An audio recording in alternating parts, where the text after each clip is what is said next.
శ్రీ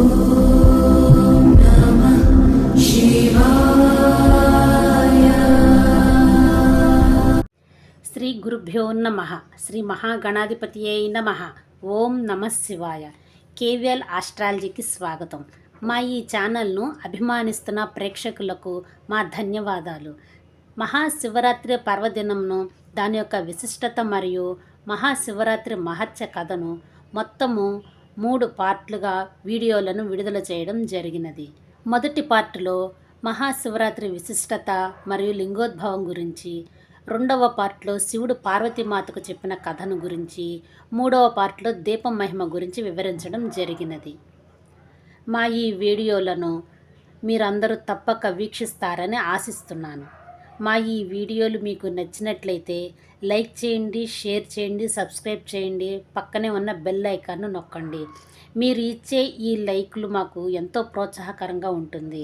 దాని ద్వారా మేము ఎన్నో ఆధ్యాత్మిక విషయాలను మీ ముందుకు తీసుకురాగలుగుతాము. మహాశివరాత్రి విశిష్టత. మన ముఖ్యమైన పండుగల్లో మహాశివరాత్రి ఒకటి. ఏటా మాఘ బహుళ చతుర్దశిని శివరాత్రిగా జరుపుకుంటాము. ప్రతి నెల కృష్ణ చతుర్దశి మాస శివరాత్రిగా జరుపుకుంటాము.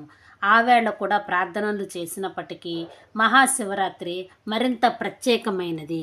దీన్ని అత్యంత విశిష్టమైనదిగా, పరమ పవిత్రమైనదిగా భావిస్తారు.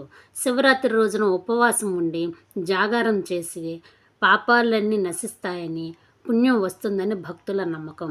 ఉదయాన్నే లేచి తలస్నానం చేసి పూలు ఫలాలతో శివుని పూజ చేస్తారు.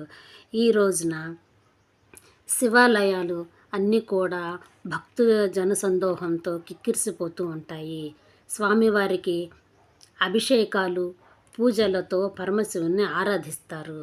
భక్తుల పాలిట కల్పతరువు అయిన శివునికి ఈ విశిష్ట దినాన రోజంతా ప్రత్యేక పూజలు జరుపుతారు.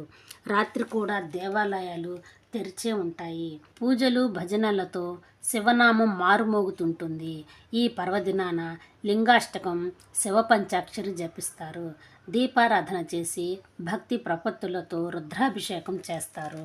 ఈ సమయంలో స్వామివారిని బిల్వ పత్రాలతో, బిల్వాష్టకం, పంచామృతాలతో అభిషేకం చేస్తూ శివపంచాక్షరి పారాయణ చేయటం వంటివి చేయటం వలన ఈ సంవత్సర కాలం నిత్య శివారాధన ఫలితం దక్కుతుంది.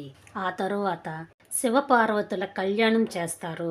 రోజంతా పరమేశ్వరుని ప్రార్థనలతో, చింతనలో గడిపి రాత్రి జాగారం చేస్తారు. శివరాత్రి పర్వదినానికి ఉపవాసం, జాగారం ముఖ్యమైనవి. భక్తులు ఈ రోజున పరమేశ్వరుని ఆరాధించడమే కాకుండా ఏ తప్పులు చేయకూడదని, అబద్ధాలు చెప్పకూడదని విశ్వసిస్తారు. ఏడాది పొడుగునా పూజలు చేయని వారు కూడా మహాశివరాత్రి నాడు ఈశ్వరుని ప్రార్థించి శివ సన్నిధి పొందినట్లు పురాణాల్లో ఎన్నో కథలు ఉన్నాయి. ఆఖరికి పాపాత్ములు కూడా శివరాత్రి రోజున అనుకోకుండా నియమాలు పాటించినా సరే ముక్తి లభిస్తుందని చెప్తూ ఉంటారు. మహాశివరాత్రి లింగోద్భవం వెనుకున్నటువంటి కథ. మహాశివరాత్రి పర్వదినాన అర్ధరాత్రి లింగోద్భవ కాల పూజ పరమశివుని కొలిచేందుకు అత్యంత అనుకూలమైన సమయం. ఈ లింగోద్భవం గురించి స్కంద పురాణంలో వివరించడం జరిగింది.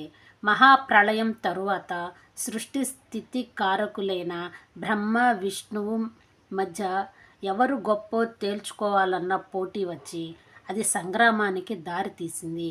ఒకరిపై ఒకరు భీకర అస్త్రాలను ప్రయోగించుకునే వేళ మరో ప్రళయాన్ని నివారించేందుకు లయకారకుడు రంగంలోనికి దిగి ఆద్యంతాలు తెలియని మహాగ్ని స్తంభం రూపంలో అవతరించి దర్శనమిచ్చారు. ఇది జరిగింది మాఘ బహుళ చతుర్దశి నాటి అర్ధరాత్రి. ఇదే లింగోద్భవ కాలం.